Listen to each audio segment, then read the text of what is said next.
objetivo é, se não, levar o máximo de informação para os professores, os profissionais da educação, na verdade, né, de todo o estado de São Paulo, porque se sentem, né, afrontados com o último anúncio do governador, dizendo, não, eles têm uma nova carreira, o que é um engodo, não é nova carreira que ele está dizendo. Está dizendo em acabar com a carreira e criar uma nova forma de remuneração, que é através de subsídio, né? Subsídio, nós estamos fazendo esse debate, é quem tem cargo eletivo. Nós, professores, somos professores, né? Quem tem cargo eletivo está vereador, está prefeito, está deputado, está governador, está presidente da República, por um período. Nós continuamos na profissão, por isso a gente não pode aceitar, né? E o mais aviltante de tudo isto é que essa alteração de carreira para a nova forma de remuneração, que é subsídio, né? Ela venha no último mês de mandato do governador. Isso é preocupante. Ele não vai nem poder avaliar o que, né, ocorreu, não vai. Então, quer dizer, a política não será mesmo, porque o ano eleitoral deveria ser proibido mexer com matéria dessa magnitude, que mexe com vidas, né, com carreira profissional, na verdade, eu acho que deveria ser proibido, a menos que fosse de forma negociada, né? Como o secretário se opõe a qualquer negociação, por óbvio, né, que é imposta, mais uma vez. Também aproveito para dizer que sábado nós tivemos um conselho representativo, com mais de 500 participantes, e foi, assim, muito gratificante o nível de debate, né, com todas as oposições ali presentes, e nós fomos uníssonos em dizer, dia 16 de março, todos à Avenida Paulista, porque nós queremos o 33,2%, nós queremos a implantação da jornada do piso salarial profissional nacional, que pressupõe carreira, também são interfaces de uma carreira. Nós queremos também, no máximo, 25 alunos por sala de aulas. Olha que absurdo, nós queremos que os professores, porque nas escolas, hoje, a grande maioria de tempo integral, eles não têm direito de comer e não têm ticket, tem que levar marmita. E nós queremos que eles tenham o direito de almoçar na escola com a comida que tem sido, pelo menos onde eu tenho andado por Piracicaba, tem sido merenda de qualidade. Onde não tiver, nós vamos lutar para que a merenda ela atenda aí as necessidades de uma boa nutrição, sem multiprocessados, né? Para que a partir da merenda também a gente eduque. Então, é muito importante garantir a alimentação dos profissionais da educação nas escolas, posto que é tempo integral, não tem tempo para sair, ou leva a marmita. E aí é muito dolorido para a gente, que a gente vê que alguns esquentam no micro-ondas, que eu sei, foi rateado entre os professores para ter o micro-ondas. Ou come frio. Não pode ser saudável, né? Então, né, esse é a catástrofe. E nós queremos também garantir, né, que o protocolo sanitário seja implantado no estado de São Paulo. A Secretaria da Saúde, ela incorporou as nossas propostas. Inclusive, chega a dizer, cada 2 com Covid na escola é considerado surto, portanto, fecha-se a escola. Saiu no Diário Oficial da sexta-feira, pois o senhor Rocieli está batendo cabeça com quem entende, né, de saúde pública. Então, é isto, eu abro esta live com o coração aberto, o espírito de de dizer que nós queremos ouvir dos demais estados, 3 estados presentes aqui, né, Espírito Santo, Minas Gerais, né, e nós de São Paulo, para que a gente possa sair com uma reflexão. Eu espero ajudar o Estado de São Paulo a lutar contra esse suicídio, que nós colocamos aqui não como suicídio, mas como um suicídio dos trabalhadores de educação, principalmente dos professores. O governador da época, que era Paulo Artung, simplesmente, já no finalzinho do ano, mandou para a Assembleia Legislativa o projeto de lei do subsídio sem discutir de novo com a categoria. Discutiu, a categoria não quis, né, não aceitou, e eles fizeram, então, uma toca de caixa no final de 2007. A lei foi aprovada no dia 18 de 12 de 2007. E os jornais todos estampavam assim, o magistério vai ter 100% de reajuste. Só não explicavam como. Então, quem na época ganhava, por exemplo, R$600, que era quem era graduado, passou a ser 1.200.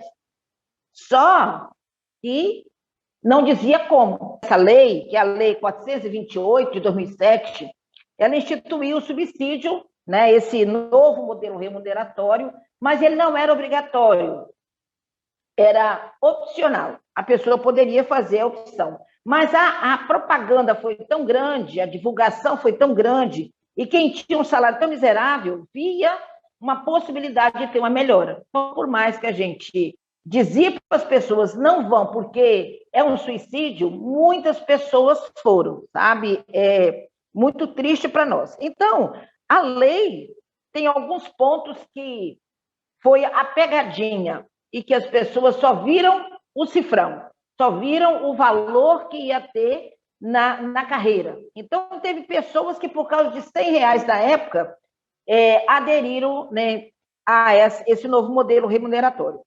Então, a lei do subsídio diz o seguinte: é uma parcela única no contra-cheque, e vedado o acréscimo de qualquer gratificação, qualquer adicional, qualquer abono, qualquer prêmio, qualquer verba de representação. Então, era só aquela linha onde ele juntava todas as gratificações que a pessoa já tinha na carreira e colocava ali. Então, às vezes, a pessoa tinha lá 70% de gratificação, 50% de gratificação, mas quando olhavam lá, tinha R$100 a mais.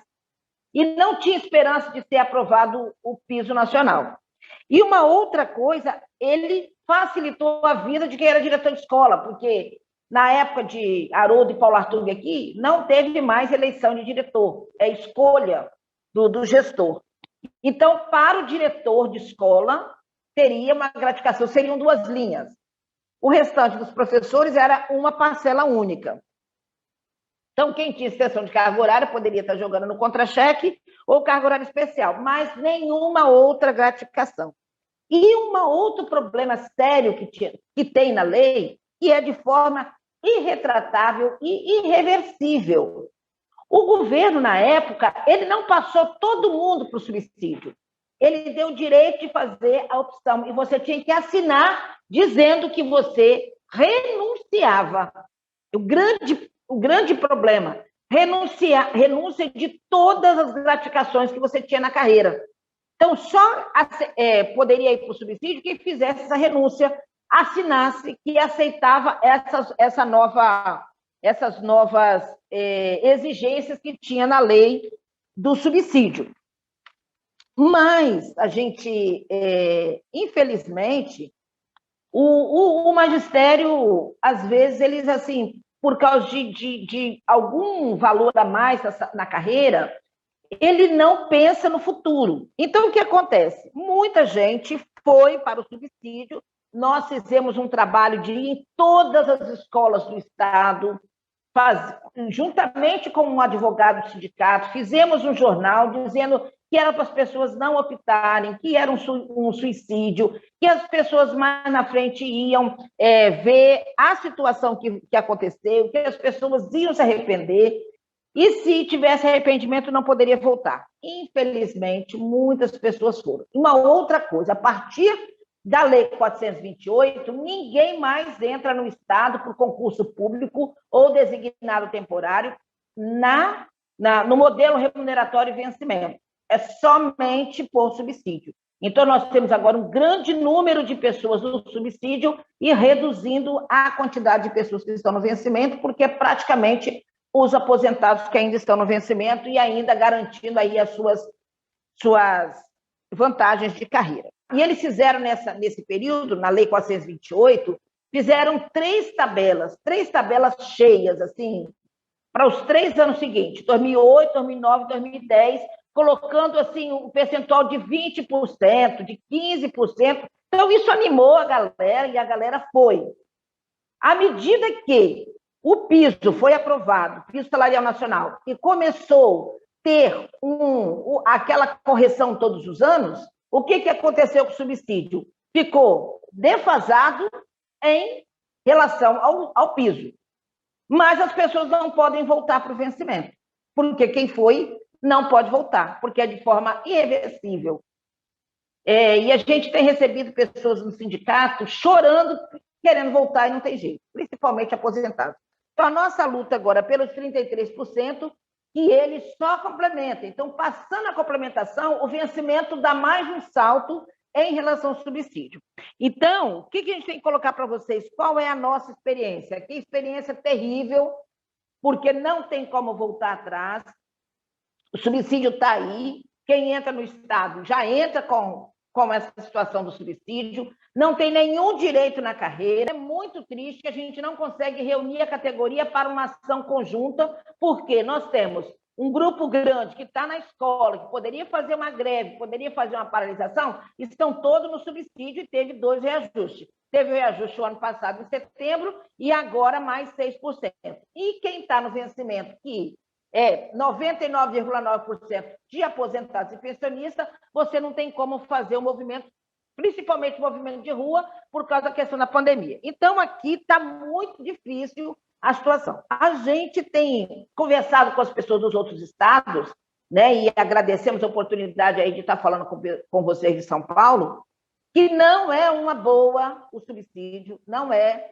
Divide a categoria, achata os salários, não tem nenhuma valorização, porque a pessoa trabalha, mas não tem nenhuma vantagem de carreira. Você entra, do mesmo jeito que você entra e você sai, você não acumula vantagens nenhuma adicional, entendeu? E uma outra coisa que está ainda com perigo nessa lei, diz até que as verbas indenizatórias a pessoa tem que abrir mão. Na época, nós orientamos as pessoas, você pode abrir mão até dos seus precatórios. Por enquanto, eles estão pagando, mas qualquer governo que vier pode suspender o pagamento de precatório para as pessoas que foram para o subsídio, porque é uma verba indenizatória, né? Então, assim, o que a gente tem para passar para vocês, e depois vocês podem fazer perguntas, e a gente está colocando que, para nós aqui, o subsídio foi um suicídio. Então, realmente, é carreira sim, subsídio não, porque ele só vem prejudicar. E o que acontece? O governo ele tem um controle da folha de pagamento praticamente o ano inteiro, porque não tem mais vantagens à medida que a pessoa vai completando determinados requisitos na carreira. Então, isso não tem mais. Então, o governo tem um controle da folha de pagamento de janeiro a dezembro, né? Então, e é uma das questões que os governantes querem fazer, né? Saber qual é a folha de pagamento do começo ao final do ano. Eu vou chamar, então, o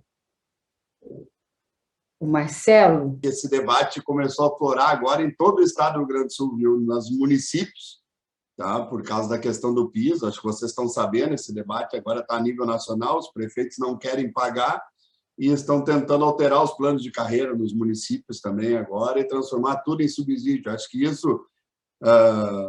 Os governantes aí nos municípios e nos estados estão partindo para cima disso de uma maneira assim violenta aqui no estado do Rio Grande do Sul. A gente atende vários municípios juntos e essa situação está bem complicada por causa do índice do piso, tá?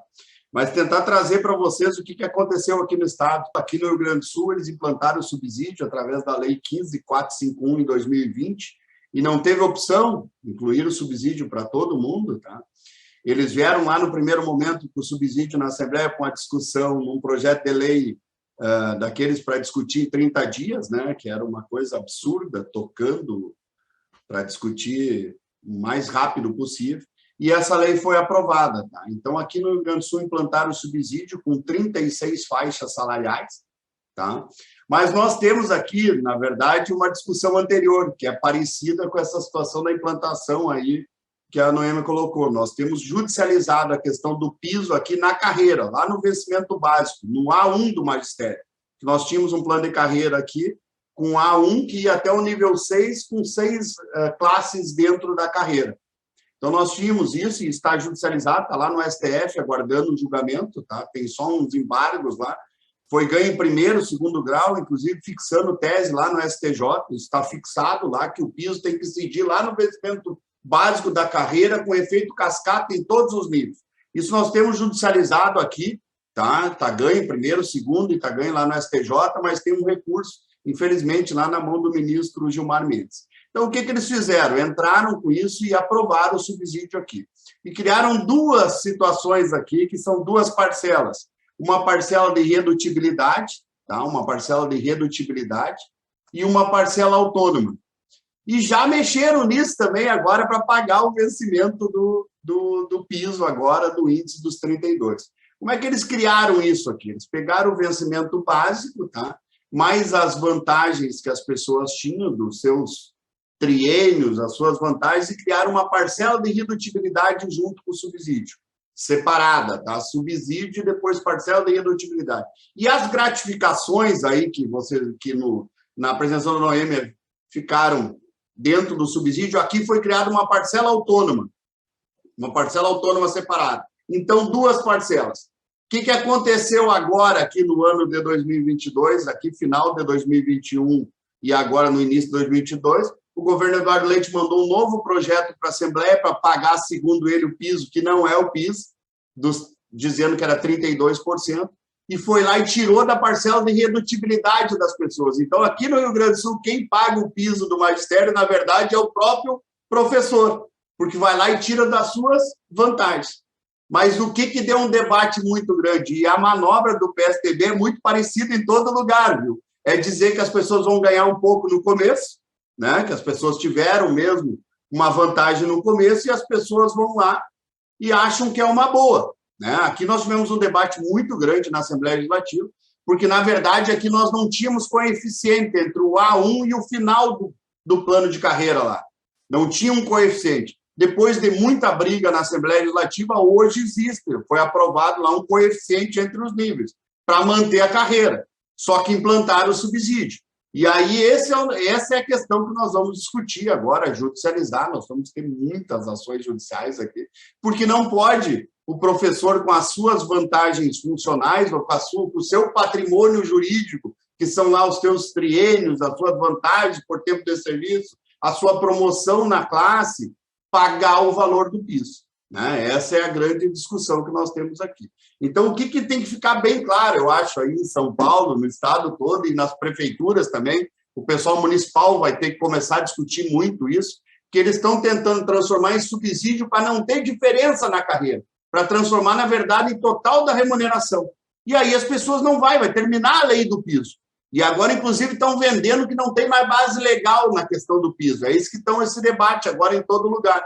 Acho que a CNTE está muito bem posicionada nisso, né? A gente sabe, nós temos uma lei aprovada, a lei do piso, o piso tem que ser pago na carreira e nós não podemos, de maneira nenhuma, entrar nessa discussão que não tem base legal. Existe base legal, o piso está garantido, ele tem que ser pago na carreira e nos efeitos da carreira. Aqui no Rio Grande do Sul nós estamos nessa discussão, vai ser judicializado muita coisa, porque no primeiro momento aqui foi mantida uma parcela de redutibilidade e uma parcela autônoma. Então, no primeiro momento, as pessoas não tiveram prejuízo. Agora, com esse novo valor, porque aqui nem os 33, Bebel, não foi pago, viu? O Eduardo Leite está dizendo que pagou o piso, não pagou nada. Na verdade, ele lançou um índice de 32 e tirou das pessoas. Então, nós temos os aposentados lá, que têm mais tempo de serviço e mais vantagens, e esses ganharam menos aumento.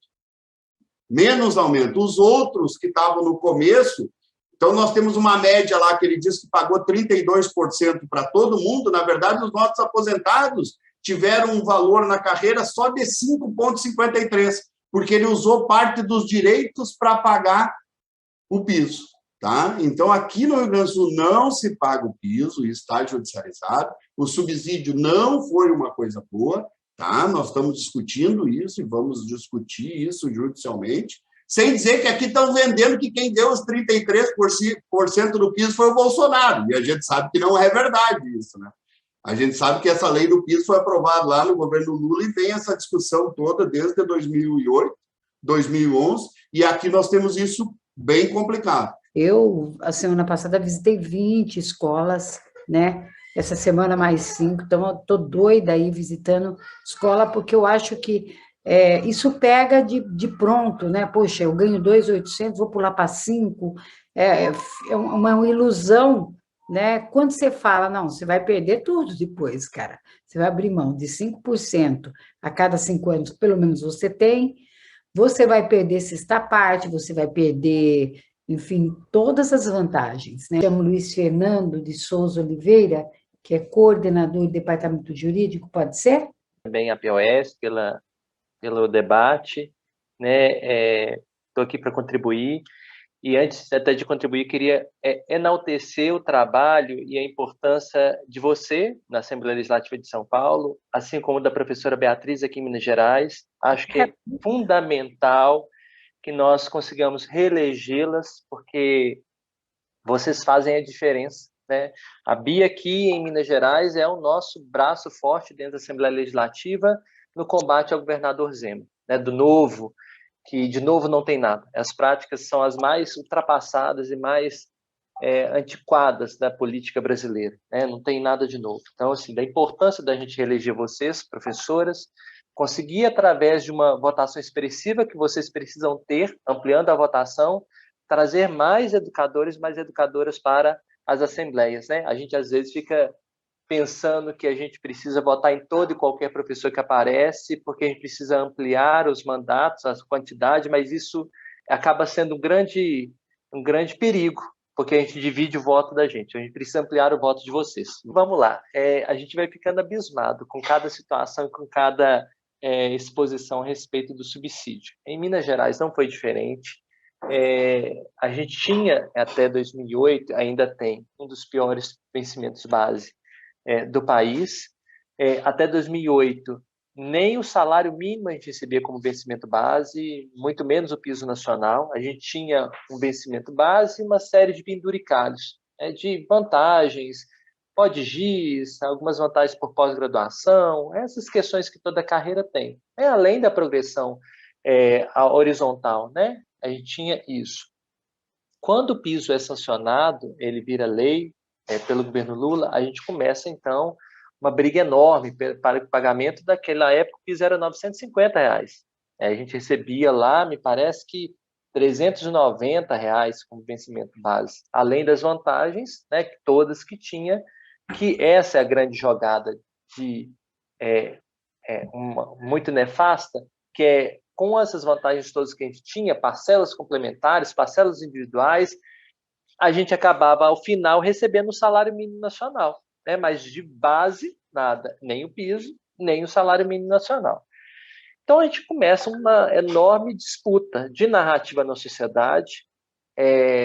Antes até da gente ir para uma disputa jurídica, nós fizemos essa disputa política de narrativa. Isso é o que é o crucial no nosso debate. Foi o crucial no nosso debate para que a gente conseguisse, em 2015, retornar com a carreira, retornar com o vencimento base, extinguindo o subsídio.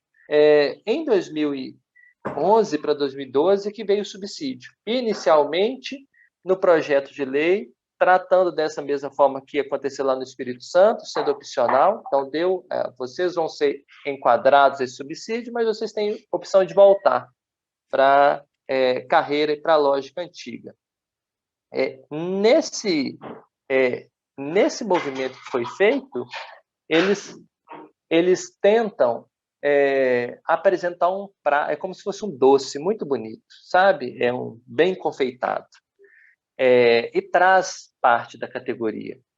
Quem vai com esse doce, depois vai, quando morde o pedaço, vê que o doce não é tão doce, que é muito amargo. Porque quando entra nisso, perde tudo, congela tudo, não tem nenhuma possibilidade de discussão de vantagens, quinquênios, biênios, tem nada disso mais. E aí, todos os que, mais uma vez, todos que estavam no meio da carreira para o final, aposentados, com paridade, integralidade, tiveram os seus vencimentos congelados, perderam muito, né? No reajuste do piso, a gente não tinha nem como falar a respeito disso, justamente pela questão da lógica do suicídio. Um detalhe que em 2011 foi a nossa maior greve, né? Nós fizemos 112 dias de greve, apanhamos a polícia militar, spray de pimenta era a regra para toda a recepção, né, das nossas atividades. Então, foi muito duro. As pessoas receberam os contra-cheques zerados 2, 3 meses, né, mas aguentaram. E foi justamente a narrativa que nós fizemos nesse período todo, de que o Estado não pagava o piso, disputando a sociedade, que nós conseguimos, em 2015, retornar com a carreira, retornar com a lógica de vencimento base inicial, com vantagens, com o quinquênio, que hoje é chamado de VEB. A questão é que o que a gente tinha não voltou da mesma forma. Então, o quinquênio, que lá no passado era 10%, hoje não é 10%, é o advérbio de 5%. Então, a gente conseguiu, mas não volta do mesmo jeito. Hoje, o vencimento base da educação em Minas Gerais é R$ 2.135 para a jornada de 24 horas. O Zema não paga o piso nacional ainda, porque nós temos... a narrativa que a gente sempre fez foi do piso na jornada existente em Minas, né? Então, 24 horas, então, o piso integral para essa jornada. Nós conseguimos, em 2015, uma lei estadual trazendo essa lógica do piso para a jornada existente. Então, em Minas, tem uma lei específica que fala que o piso é para a jornada existente, e nós conseguimos, em 2018, uma emenda à Constituição do Estado que também fala isso, que o piso nacional é para a jornada existente, de 24 horas, e os reajustes do piso são para as 8 carreiras da educação. Porque assim, o subsídio é a mesma lógica em todo o Estado, né? Acabar com o que a gente tem de vantagem de carreira e transformar num vencimento, numa parcela única, que funciona como teto, ninguém passa disso. Dizer que hoje o Zema continua descumprindo a lei do piso, mas a gente está na disputa. A gente tem uma greve marcada para a partir do dia 8 de março, agora com uma assembleia, e que a gente continua tendo um Estado e agora mais, né, com essa lógica do novo, que não é diferente do PSDB, de reafirmar o Estado mínimo, né, de não querer nomear, de não querer fazer concursos públicos, de querer privatizar. A lógica agora é privatizar e entregar para organizações sociais em Minas Gerais.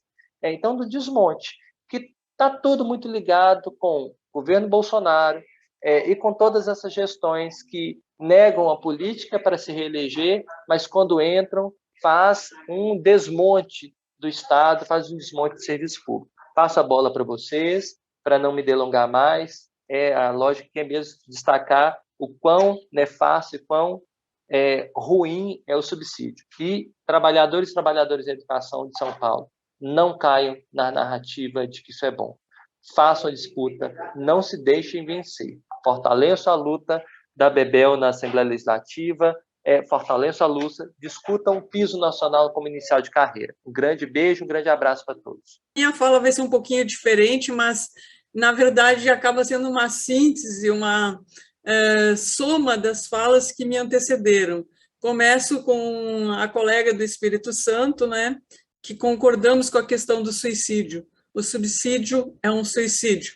E isso, quando a gente fala não só num termo figurativo, fala porque aqui no Rio Grande do Sul, depois de muitos e muitos anos, recebendo salários atrasados, parcelados, sem perspectiva nenhuma de reajuste, os profissionais da educação, os trabalhadores da educação foram sendo extremamente desvalorizados e tendo uma precariedade salarial muito grande, talvez uma das maiores do Brasil. E foram anos de arroxo, anos de muita pressão e de sobreviver. E, com isso, muita gente chegou ao suicídio, verdadeiramente ao suicídio. E, quando se trata de subsídio, muita gente caiu no que o colega falou de doce, né? Um doce chamativo, outros chamaram de uma história que chamava atenção, mas, na verdade, é um engodo, não é?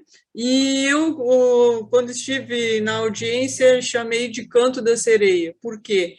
Porque, através de um valor, um percentual, eles extinguiram as nossas vantagens, depreciando as vantagens de anos de luta, de trabalho dos profissionais da educação, chamando de penduricalhos. Então, em cima, vocês vão deixar de ganhar esses penduricalhos, vocês vão ganhar muito mais, e uma grande parcela foi atrás. Como disse o Marcelo muito bem, aqui no Rio Grande do Sul nós não tivemos opção.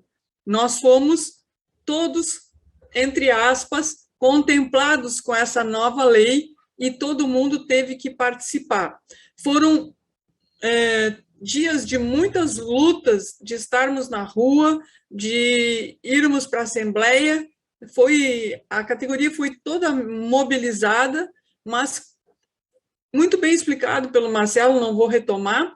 Nós perdemos o que nós tínhamos de conquista, porque muita gente também acabou achando que era uma grande vantagem essa nova lei que reformulava o nosso sistema de vencimento, né? Então, passamos a ter o subsídio, essa parcela da irredutibilidade, que é mais uma coisa que já foi descumprida, como disse o Marcelo.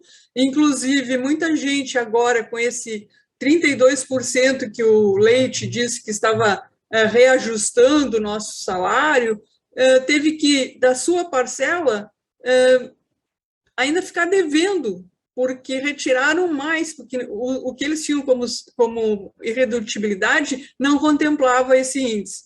Então, assim, temos uma categoria totalmente precarizada, desvalorizada, monetariamente não tem nem condições de estar se atualizando, e que quem embarcou nesse canto aí, como eu chamo, da sereia, hoje se arrepende amargamente. Então, os aposentados foram penalizados, muito penalizados, e volto a dizer para vocês aqui do pessoal de São Paulo, a luta tem que ser ferrenha. Eu gostei muito quando a Bebel falou que está visitando, a professora Bebel falou que está visitando as escolas, porque tem que ser um corpo a corpo constante para que as pessoas se alertem que isso é um grande engodo, que vão pagar um preço altíssimo ao abrir mão das suas vantagens construídas ao longo da sua carreira por um vencimento, por um subsídio que não vai contemplar o resto da vida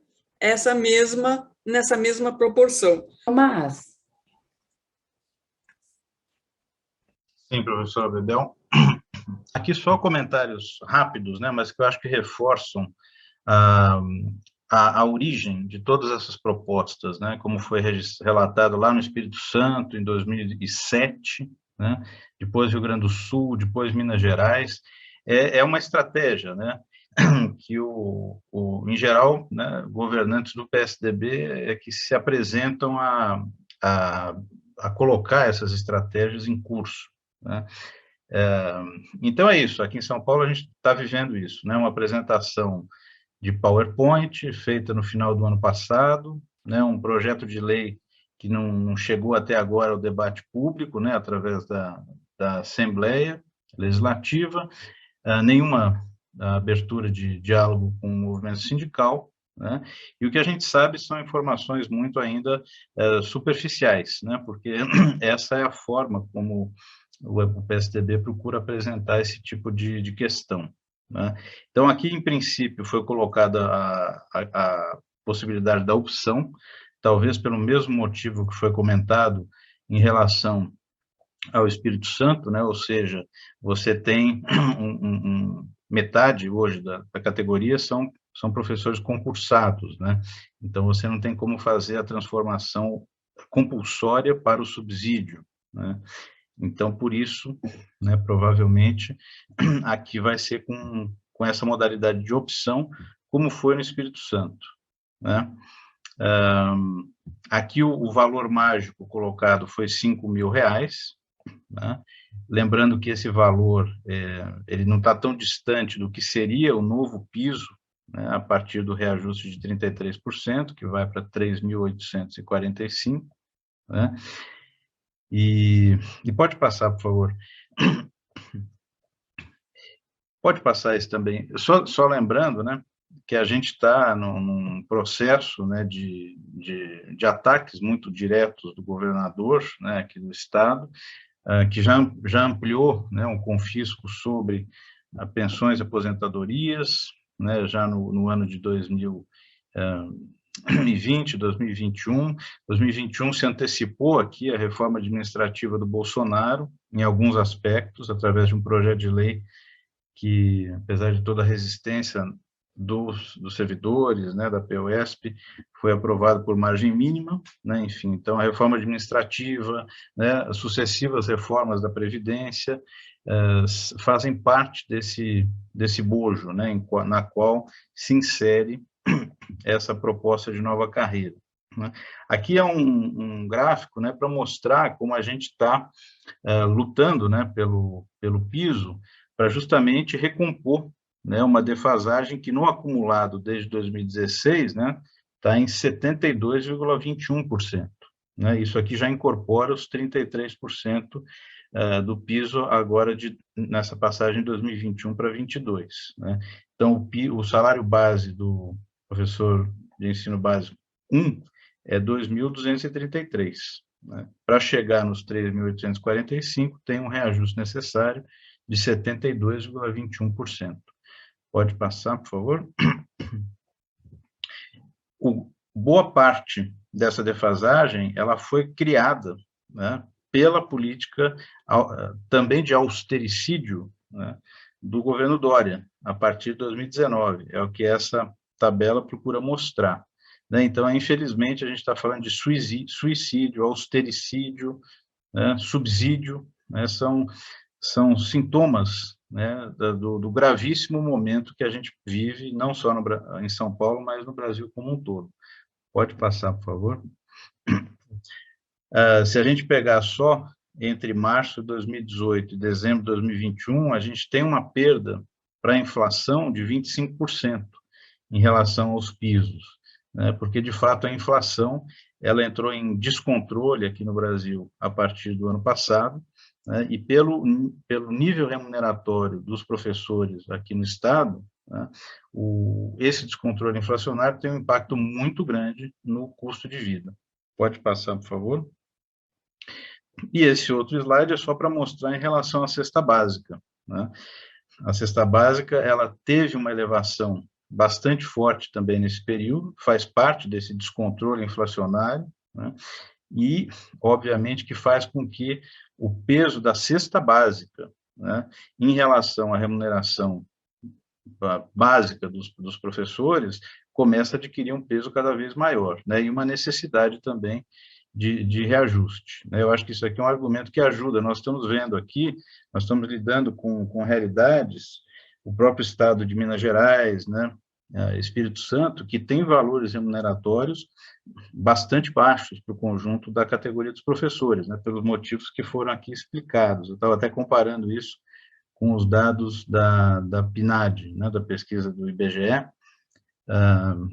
e é isso, talvez o próprio caso do Espírito Santo seja já resultado, né, desses anos de aplicação dessa estratégia do subsídio pelos governos sucessivos lá do Estado. Então, estamos falando de pisos, de valores remuneratórios que estão muito abaixo, inclusive, do que deveriam ser pela meta 17 do Plano Nacional de Educação, né, em que o salário médio dos professores deveria ser equivalente ao salário médio dos profissionais com nível superior. Pode passar, por favor. Passa esse, por favor, também, depois a gente volta. Eu só deixei esse slide aqui, que veio da apresentação do secretário, né, porque esse daqui seria a proposta de nova carreira. Né? Se cria essa carreira horizontal de 15 níveis, né? Hoje existem 8 níveis, né, de carreira aqui. Está muito explícito aqui, embora não se tenha maiores detalhes, né, que muito provavelmente a forma de progressão na carreira vai ser pela via acadêmica, né? Essa nova carreira, ela elimina qualquer possibilidade de progresso na carreira por meio do tempo que o professor ou a professora tem na carreira docente, né? Essa é uma das estratégias dessa nova carreira, eliminar a progressão por tempo, e submeter, então, ou ao critério acadêmico, via titulação, né? Ou então sob uma suposta avaliação, né, em relação à qual não existe nenhum tipo de informação, né, mas que, obviamente, vai condicionar muito, né, a possibilidade de progressão, né? E, como a gente tem visto, o doutor César depois vai apresentar, talvez se leve uma vida inteira para chegar até o final dessa carreira, né? E, evidentemente, que o tema central aqui, né, é a substituição, né, a criação do subsídio como política de remuneração para tudo isso, com todos os aspectos que já foram mencionados aqui pelos colegas que anteciparam, né? Pode passar, por favor. Bom, em relação ao subsídio, eu vou até pular, porque já ficou muito explícito, né, os problemas, inclusive, de generalizar isso para pessoas que são concursadas, né, que não são cargo eletivo, nem, enfim, cargo de confiança. Pode passar esse, o próximo também. Pode ir, né? E aqui um tema que já foi mencionado, que me parece que é muito semelhante ao que vinha acontecendo nos outros estados. Você tem progressivamente, né, uma gestão de professores baseado na contratação flexível, né? Ou seja, na contratação emergencial, na contratação de temporários. Isso vai adquirindo um peso cada vez maior dentro da categoria, né? E aí, né, se vem para a remuneração flexível através do subsídio, né? A gente tem visto isso também com abonos, né, enfim, com outras estratégias, com bonificações, né, que são estratégias de remuneração variável, que estão todas elas dentro do que a gente pode chamar, então, dessas reformas empresariais da educação, né? Se criam facilidades e flexibilidades para a gestão empresarial da educação pública, né? Esse é o modelo, é uma trilha percorrida em todos esses estados, como a gente viu aqui, né? Pode passar, por favor. E até, como alguém comentou aqui, estava questionando, né, em relação aos temporários, né, ou seja, os contratos emergenciais aqui do Estado, né, hoje ele já tem um peso de 37% no conjunto, né, dos docentes, né? Se a gente tem 50% que são efetivos, né, mais 13,7%, que seriam os categoria F, né? Então, os demais, que dá 37%, são os chamados aqui no estado categoria O, né, que seriam os emergenciais ou temporários, né? Então, o avanço é bastante significativo, né? Desde 2011, esse gráfico está mostrando, eram 10% em 2011, agora já chegam a 37%, né? Faz parte dessa estratégia de gestão empresarial da educação pública. Pode passar. Pode avançar isso também. E outro debate importante também, que é mais de fundo, né, mas é em relação ao orçamento, né? No fim das contas, né, eu acho que esse é um ponto central, a gente está em ano de debates que precisam ser mais aprofundados, mas toda essa questão orçamentária, ela vem, né, essa é uma herança maldita da Lei de Responsabilidade Fiscal, né, especificamente da forma como lida com os limites colocados estritamente sobre gastos com pessoal, né?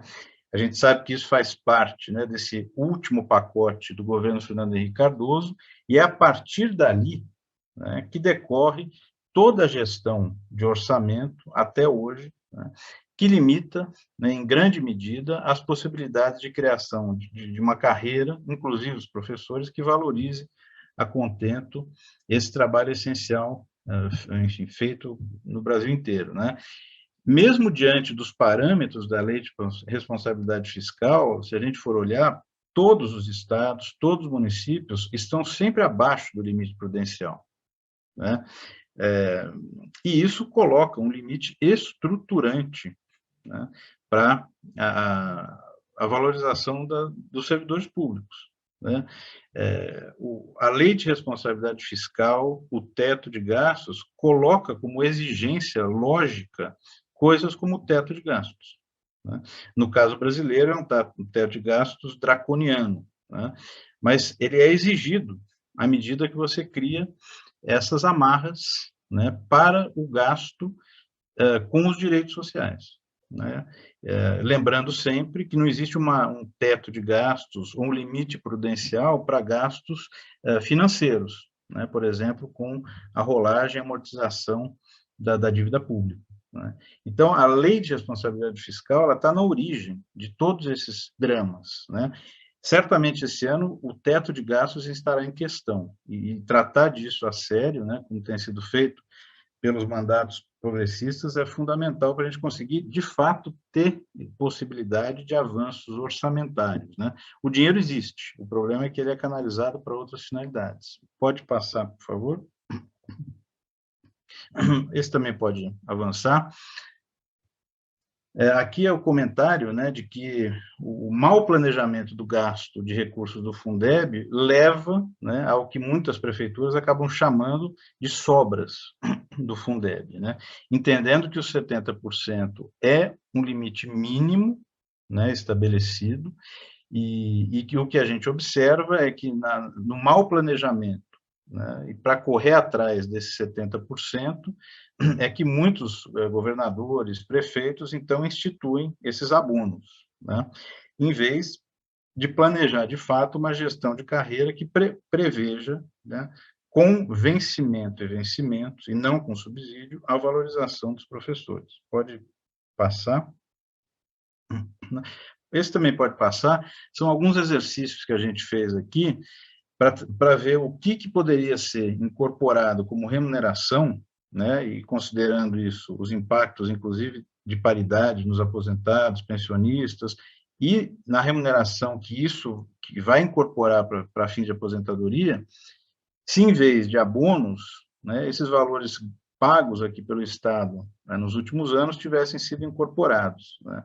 Então, são alguns exercícios para mostrar que é uma decisão política. Ou você usa como abono, bonificação, ou você incorpora na remuneração, né, o que tem impactos imediatos também, pelo reajuste na remuneração, mas os impactos muito importantes de longo prazo para fins de cálculo de aposentadoria e de pensão, né? São alguns cálculos que a gente tinha feito em relação a valores de bônus pagos aqui nos últimos anos. Fizemos isso também em relação ao abono Fundeb, para mostrar que existem alternativas para o uso desses recursos, né? Pode avançar. Também se pode passar. E aqui eu encerro, né, retomando o Plano Nacional de Educação, né, e no caso aqui de São Paulo, o Plano Estadual aqui do Estado, a meta 17, né, que é comum, que é um horizonte importante quando a gente trata desse tema, porque está evidente, né, que essa é uma questão que precisa ser vista como um tema nacional, né? E uma atividade riquíssima como essa, acho que mostra claramente isso, né? Depois da conquista do piso, né, regulamentado em 2008, que vem lá da Constituição de 88, é preciso pensar, né, como os planos nacional e estadual colocam, uma carreira, né, nacional dos professores, né? E essas metas aqui, por exemplo, elas devem ser retomadas sempre. Avançando para o próximo slide, que é o último, né, é o caso aqui de São Paulo, né? A meta 17 ela tem uma validade agora até junho, ela precisaria ser atingida daqui a 4 meses, 3 meses, né? E no estado de São Paulo, se a gente pegar a média de remuneração dos professores estaduais, está em R$ 3.555, os outros profissionais com nível superior, né, que é a comparativo da meta 17, esse valor está em 5.592. Há uma defasagem de 57%. Né? Esses indicadores eu acho que são relevantes, porque aí a gente começa a de fato, nacionalizar esse debate. Né?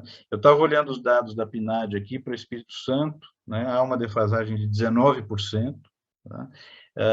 Eu estava olhando os dados para o Rio Grande do Sul, a defasagem é de 50% também, em relação a essa meta, né?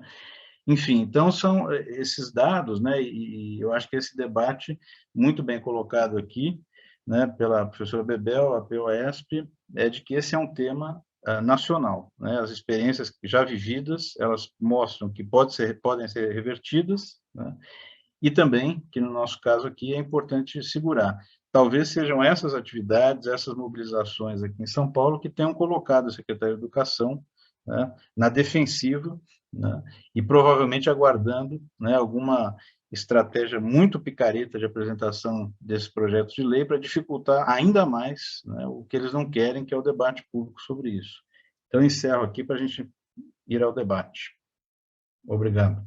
Obrigada, Tomás, né? Sempre muito bom ouvi-lo, né? Com aí a riqueza de dados, como os demais também. Passo agora para o doutor César, né? Por favor, César.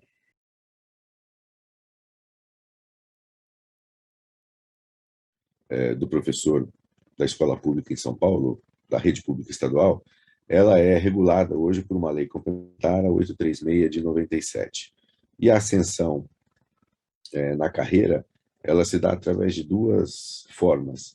Uma é através da evolução funcional e a outra através da promoção, né? E há também aumento da remuneração dos professores por meio de adicionais relativos ao tempo de serviço e também através de gratificações. Pode passar, por favor. Né? O que está sendo dito sobre a carreira, como o Bebel já disse, como o Tomás já disse, né? A gente precisa, em primeiro lugar, entender que não foi encaminhado para a Assembleia Legislativa ainda esse novo desenho de carreira, né? Porque é preciso que tramite pela Assembleia Legislativa um novo projeto de lei para que surja uma lei complementar diferenciada que daria esse desenho novo da carreira, né? O que está sendo dito, tudo que nós estamos dizendo, a gente extraiu de uma apresentação que foi feita com PowerPoint pelo secretário de Educação numa audiência pública que ele participou. Mas o que é dito lá é que a ascensão nessa nova carreira, ela se daria por desempenho, né? O que seria uma junção de dois fatores, que seriam avaliações práticas, o que significa dizer que os professores seriam avaliados como eles dão aula, por professores com mais tempo de serviço e por conhecimento, que seriam provas que ele faria, né? E o desenvolvimento seria através da formação, cursos, tal, que ele fizesse, né? E não há qualquer outra forma de elevação salarial, porque o subsídio, nos termos do artigo 39 da Constituição Federal, não permite o pagamento de qualquer outra modalidade que não aquela que é a própria remuneração. Pode passar, por favor. Né? A carreira atual, como a gente viu, né, ela se dá pela evolução funcional pela via acadêmica, onde você, como professor PEB 2, apresentando mestrado e doutorado, evolui para os pontos medianos da carreira, que são níveis 4 e 5, e para a universitária, para o PEB 1, vai para o nível 4. Pela via não acadêmica, você participa de cursos, congressos, colegiados, escreve livros, etc., e você vai somando pontos se você evolui na carreira. A promoção se dá através de prova específica para a promoção, e você tem os adicionais por tempo de serviço. A cada 5 anos um quinquênio, 20 anos tem a sexta parte, tem gratificações e bonificações, ALI, GTCN, qualquer outra gratificação de função, vantagens, etc. Pode passar. O que o secretário apresentou nesse PowerPoint, né, é que você, nessa nova carreira, você teria apenas 15 níveis evolutivos, né? Que você começaria, que eles estão chamando de 15 referências, você começaria com uma remuneração inicial de R$5.000, e passado o estágio probatório, 2 anos, você poderia ir para o segundo nível, 3 anos, aliás, estágio probatório, passado mais 2 anos, você vai para o terceiro nível. E você tem 15 níveis. Mas quando você está lá no nível número 11... César, explicita de que forma vai para os outros níveis. Sim, eu vou falar aqui embaixo agora, Bebel, né? E aí, para você chegar no nível 11, você levaria 28 anos, de acordo com a apresentação que foi feita em PowerPoint pelo secretário de Educação. Aqui, de acordo com o PowerPoint, você tem 2 meios de você sair de um nível da carreira para ir para outro nível da carreira. E a depender do ponto que você está na carreira, você usa mais uma espécie do que outra. No PowerPoint, isso está sendo chamado de desempenho ou desenvolvimento. O que está pintadinho de verde, eles chamam de desempenho, e aquele que está pintadinho de laranjado, eles chamam de desempenho, de desenvolvimento. O desempenho, o professor será avaliado na sua cátedra, ou seja, a maneira como ele dá aula, né, será avaliada por professores que tenham mais tempo de serviço do que o próprio professor, né, e também através de provas que o professor faria para que ele possa somar pontos e passar de um nível para o outro da carreira, né? Como o Bebel sempre chama atenção com a questão das provas, a gente sempre precisa lembrar que as provas podem ser calibradas e tudo isso para que você possa ter precisão ou dificultar, né, o caminho desse professor com provas mais difíceis para que você possa fazer menos ou mais professores avaliarem. E o desempenho você conseguiria fazer as suas evoluções na carreira através de cursos, etc. e tal. Mas, lembrando, tudo isso a gente extrai do PowerPoint que foi apresentado pelo secretário, porque a gente não tem ainda nem mesmo o desenho dessa carreira através de projeto de lei. Pode passar, por favor. E aí, comparando com a carreira que nós temos atualmente, que é essa que está aqui em cima, e pegamos do PEB 2 de 40 horas, né, você hoje tem a matriz evolutiva do professor numa matriz 8x8, quer dizer, você tem 8 níveis de evolução por 8 faixas, e você pode transitar pelas 8 níveis e 8 faixas, misturando as duas coisas. Nas faixas, você vai pela promoção, nos níveis, que está na horizontal, você vai pela evolução funcional, que a gente já explicou, para mestrado, doutorado, então frequência em cursos, e as provas para os níveis, né? Aí a gente está vendo aqui embaixo, de novo, a mesma reprodução, somente para comparar as duas modalidades de carreira. Pode passar. Aí a gente fez, só estou tirando da frente aqui essa regrinha, um exercício, né? Porque o secretário está dizendo que o salário inicial da nova carreira poderia ser em 5 mil reais. Então, a gente fez um exercício mantendo a carreira da mesma maneira como ela está, né? Começando com o salário inicial para o PEB 2 de 40 horas de 5 mil reais, a gente chegaria no final da carreira com um salário base de R$ 14.152,43, né? Com os quinquênios de sexta parte, somando um total de R$ 20.766,89. Se ainda acrescentar GTCN e ALI, isso pode chegar a R$ 25.358,26. Isso mantendo a mesma carreira, com a mesma estrutura, tudo como está, mas deixando o salário inicial em R$ 5 mil, ao contrário do que hoje vigora. Pode passar. Uma outra problematização é mantendo, por exemplo, a estrutura da carreira, e isso não quer dizer que nós estamos defendendo isso.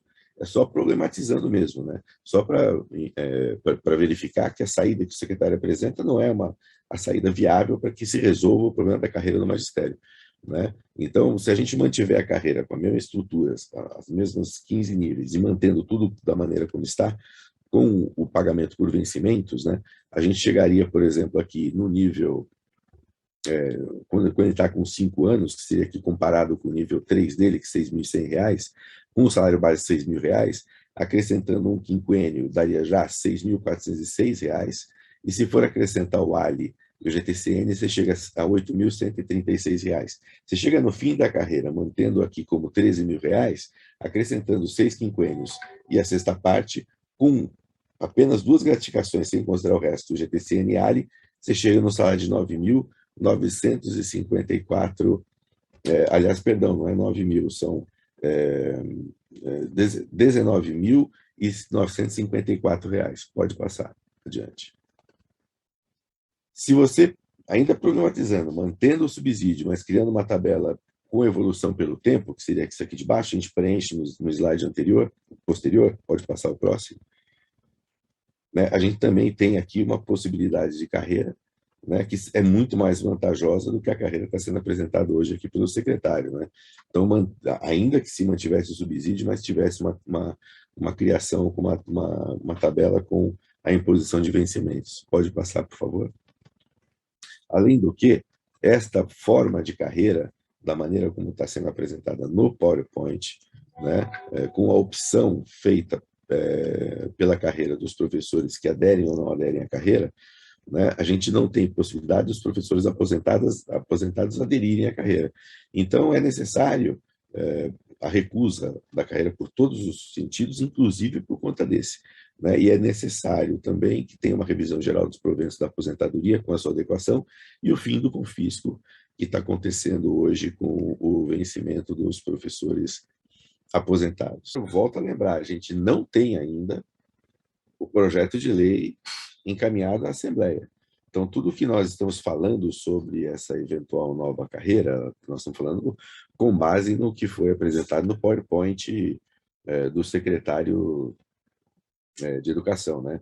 Agora, houve uma experiência de uma nova carreira na Prefeitura de São Paulo, por volta de 89, 90, né, no magistério, e foi dessa mesma forma, foi feita uma opção para os professores daquela e não se discutia subsídio, não tinha nada a ver com subsídio, era uma nova modalidade de progressão, de evolução tal, mas de qualquer maneira os professores optaram, né? Então, se for repetido aquilo que foi feito naquela ocasião, né, então os professores que têm paridade e que são aposentados, no caso de não poderem optar pela nova carreira, o que aparentemente não vai poder acontecer em virtude de já estarem aposentados, né, eles vão continuar com paridade com aqueles professores que não optaram por ingressar nessa carreira com subsídio. Né? E aí, havendo isso, no momento em que houver aumento da remuneração desses professores, esses professores aposentados com paridade receberiam um aumento também.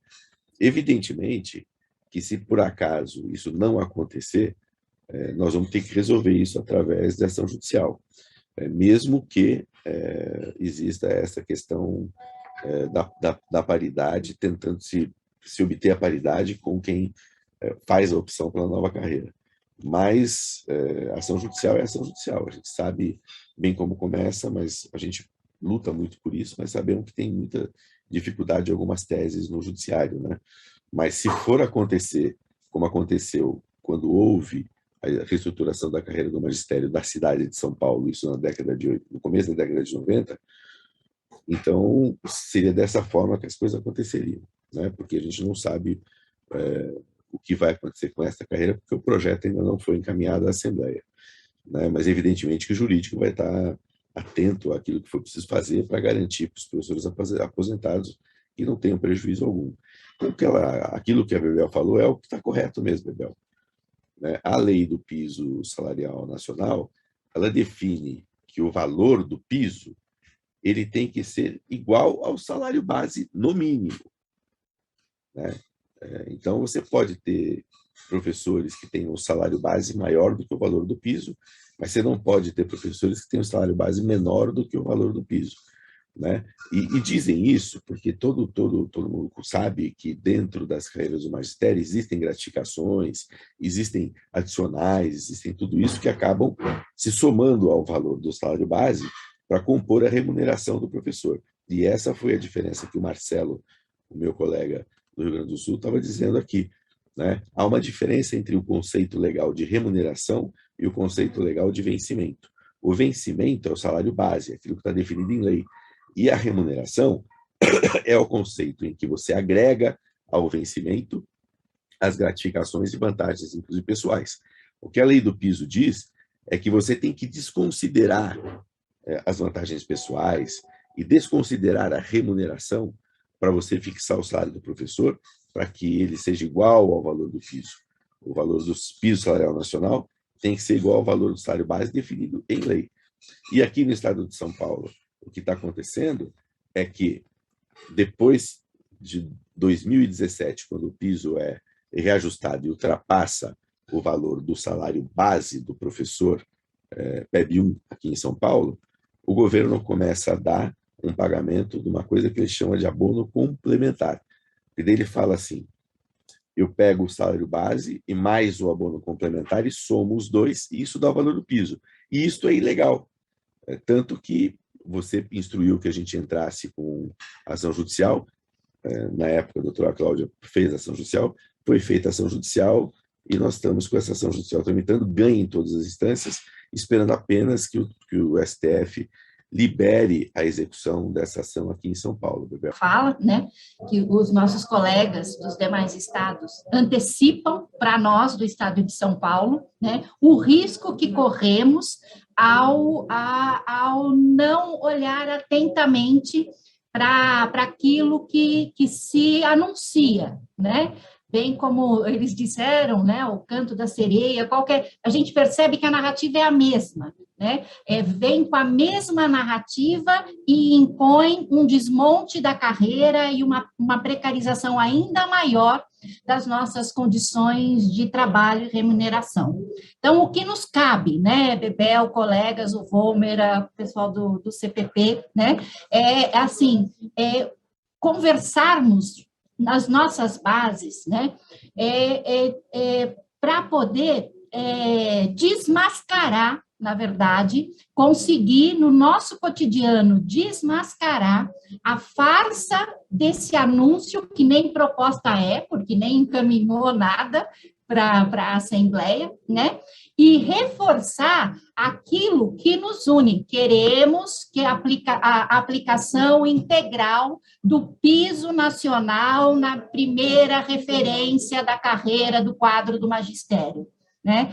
Queremos, na carreira atual, a aplicação integral da lei do piso, sem fugir, porque é isso que nós temos de melhor neste momento, e não há qualquer vantagem, quer para os da ativa, quer para os aposentados, né, em migrar. E que, no nosso caso, é mais grave, não é que é mais grave, mas no nosso caso também é grave quando ele anuncia, que também só anuncia, não manda, né? Percentual de reajuste para o funcionalismo, e no anúncio fala que nós estamos fora, né, do percentual de reajuste que ele anuncia para o restante do funcionalismo, porque o nosso seria a nova carreira, que supostamente é por opção, né? Então, ele, na verdade, explicita no anúncio, porque, volta a dizer, não é proposta, é só anúncio, né? Que ele vai descumprir a lei do piso e vai tentar utilizar desse subterfúgio da carreira para fugir do cumprimento integral da lei do piso na nossa tabela atual de vencimentos, que deve ser a nossa bandeira de luta conjunta esse ano, tá certo? Então, temos muito trabalho pela frente, trabalho de comunicação, trabalho de convencimento, trabalho de desmontar a farsa que já que o César coloca, o Tomás traz com muita propriedade, que os nossos colegas dos demais estados que estão aqui hoje, né, anunciam para nós: olha, o futuro de vocês é a nossa precariedade de hoje. E dá muito mais trabalho reconstruir do que resistir. Os depoimentos são tão claros nessa orquestração de um partido que se diz social-democrata, que é uma vergonha, um partido criado na base do livro do Franco Montoro, que realmente reproduziu a social-democracia europeia e adaptada ao trópico brasileiro, e simplesmente se perdeu no tempo, e hoje é para destruir, desmoralizar e acabar com o serviço público, inclusive em concurso. Estão fazendo um balão de ensaio conosco para depois colocar isso em todas as carreiras. Claro, no judiciário eles vão tomar cuidado para mexer. Com a alta cúpula, porque a baixa cúpula do judiciário também vai sofrerão as consequências, que é para acabar com o concurso público. Tanto que eu queria esclarecer aos convidados que muito bem expuseram as suas realidades nos seus estados, que em São Paulo já está previsto nessa nova carreira, não tem mais concurso para diretor de escola e supervisor. Tanto é que fala nova carreira docente. E com isso, eles vão acabar prejudicando e vão acabar não fazendo mais concurso nem para professor. Vai ficar simplesmente uma situação bastante anômala, de tal forma que nós nunca vamos conseguir a qualidade para participar de um PISA com o salário da Tunísia. Então, não é brincadeira.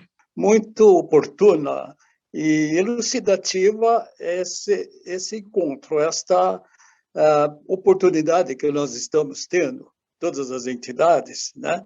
Por sua iniciativa, a deputada, a presidente da POSP, mas também por nós termos essa oportunidade de ouvirmos experiências já desastrosas com o subsídio. Então, nós temos que lutar realmente para que isso não ocorra no nosso Estado, né? E como falou a colega Rosaura, né, temos que resistir, encontrar todas as formas de resistência para a gente não permitir que isso ocorra, né? Por enquanto, não chegou ainda na Assembleia Legislativa nenhum nem outro, né? Principalmente o novo plano de carreira anunciado já desde o ano passado, né? Como uma forma de colocar politicamente, né, um pré-candidato aí que não sai do um algarismo, né? Então, e espero que continue assim e que levar em frente como candidato a presidente para que nós possamos nos livrar desse tucanato aqui em São Paulo, que a gente possa ter oportunidade de voltar a ter educação como tivemos nos períodos lá do Lula, né, principalmente, naquele período que a gente podia chamar que nós tínhamos um Haddad à frente de um ministério com quem eu convivi muito, como eu era secretário, né? Excelente, Bebel. Fundeb e tudo mais, né? ProUni e tudo que aconteceu aqui de bom no Brasil, né? Então, isso eu acho que tem que ser lembrado, mostrado para os nossos associados, os nossos professores, como esse desmonte da carreira vai transformar tudo isso aqui em São Paulo, né, que é o caminho para a privatização, né, mais uma forma mais uma rasteira, né, desse tucanato aqui em São Paulo, e como tivemos a experiência aí nos 3 estados que já mostraram o subsídio para nós, né, desastroso. Não adianta, não existe, o judiciário ele não se mobiliza com uma ação mais coletiva ou com um corpo de advogados juntos, eu acho que isso, né? Então, nós vamos sim pensar numa estratégia, né? Talvez de vários estados juntos ajuizarem ação para garantir esses direitos. Eu acho que é uma estratégia muito interessante juridicamente também, falando até porque tem um ganho político jurídico também.